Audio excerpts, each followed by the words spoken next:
Pioneer leadership has always been part of the church's life, right from the very start. The book of Hebrews in the New Testament describes Jesus himself as the pioneer and perfecter of our faith. So the concept of pioneer is there, right embedded in our beliefs about Jesus, our Christology. But then the earliest apostles were all pioneers in the sense that they went into unknown circumstances and contextualized the gospel message in those different situations. I think one of the key passages for me in terms of models from the New Testament for this would be the story of Philip with the Ethiopian in the desert, where Philip meets this person in the context, which was he was riding home in his chariot reading the Hebrew scriptures. And Philip hops up alongside him and asks the question, so do you understand what you're reading? And that question, I think, is absolutely central to any pioneer ministry, identifying what it is that people are reading. And of course, they might not literally be reading it off a page. They might be watching movies. They might be having other kinds of cultural experiences. Where is it you're getting your values, your key parameters for living your life from? Do you understand what's going on? Do you want to get your head around it? So knowing how to ask those questions is typically not something that we've trained traditional clergy or indeed lay leaders to be able to ask. And I think pioneer training, therefore, and pioneer leaders who can understand that God is at work in the culture, that this is God's world, therefore God must be at work in the world, and asking that question, where is God at work? What does it mean for me and other Christians to get alongside what God is doing is absolutely central to our evangelistic task at this point in time. I think there's always a temptation, especially in the Western world as our culture has developed, to think that experts know all the answers to all the questions. Quite often it's the case that people who've been specially trained, whether that be in industry or politics or wherever it might happen to be, can see things that other people can't see. And it's certainly true that training gives us tools which we might not otherwise have. On the other hand, sometimes pioneers who have gone through pioneer training in many different fields of life simply see the theory and don't know how to live the practice.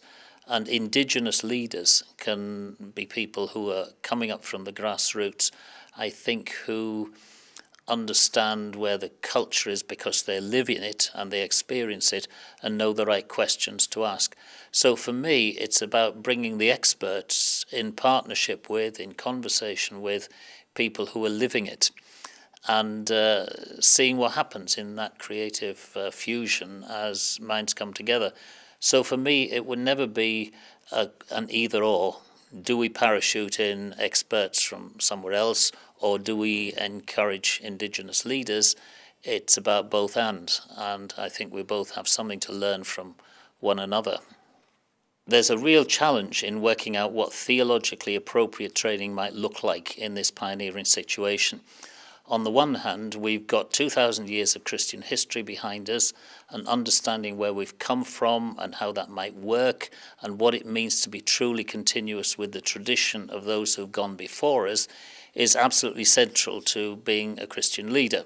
We need to understand the village we've come from in order to see the road that we're going to take to the next village, as an old Chinese proverb puts it.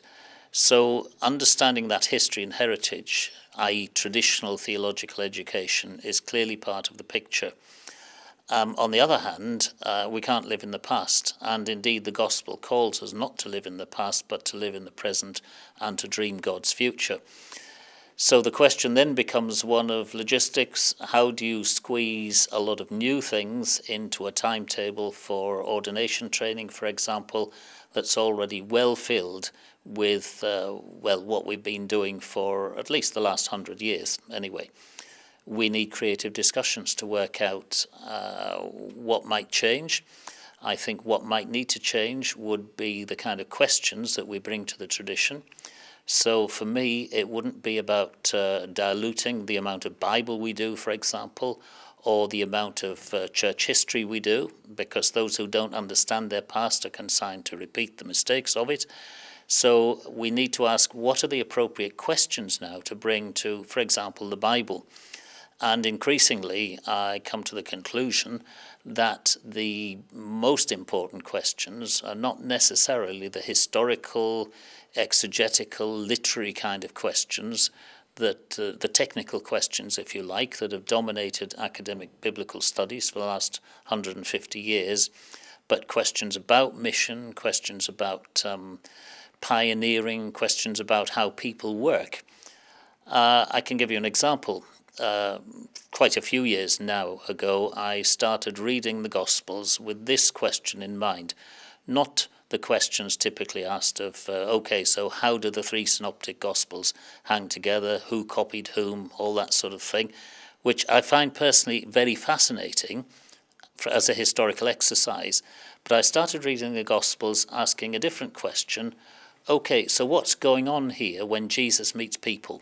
What's the dynamic of his personal relationships? How did people relate to Jesus? What kind of person was he?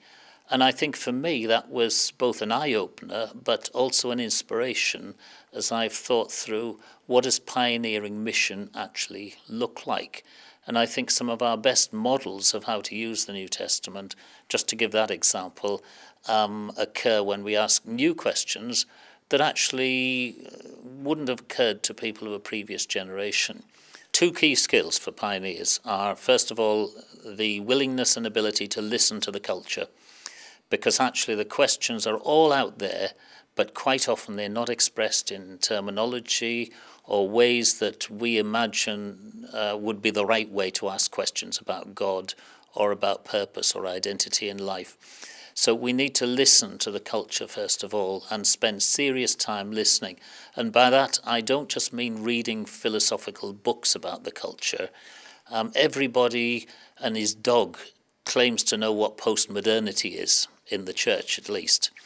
But actually, thinking you understand what postmodernity is doesn't tell you a great deal about what makes people tick in today's world. We need to listen to our context. This isn't rocket science.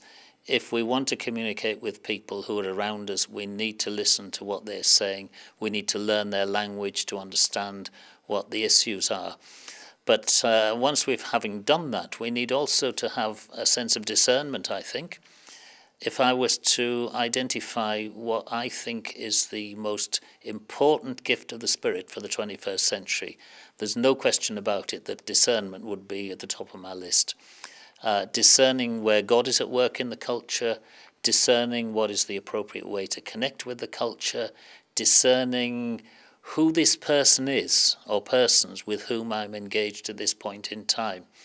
And it might sound sort of pietistic and over-spiritualized, but in the end of the day, I think our missional communication and our effectiveness as Christians is a reflection on our own personal spirituality.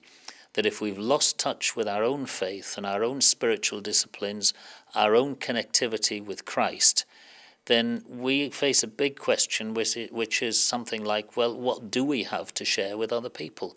And why should other people take us seriously if we are unable to? Well, Jesus talks about the good teacher bringing forth things old and new out of the treasure house.